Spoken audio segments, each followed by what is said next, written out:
बादलों का है बरसने का इम्कान, तेज हवाओं ने भी देना है साथ। महकमा मौसमियात ने पेशगोई की है कि तेज हवाओं और गरज चमक के साथ बारिश होने का है इम्कान। महकमा मौसमियात के मुताबिक बुध के रोज मुल्क के बेशतर इलाकों में मौसम खुश्क रहेगा।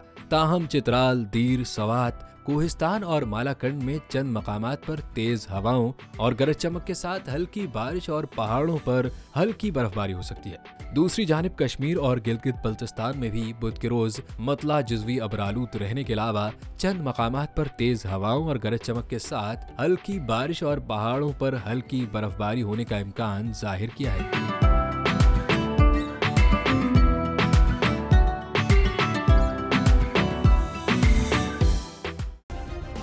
सब्सक्राइब करें और बेल दबाएं ताकि कोई खबर रह न जाए।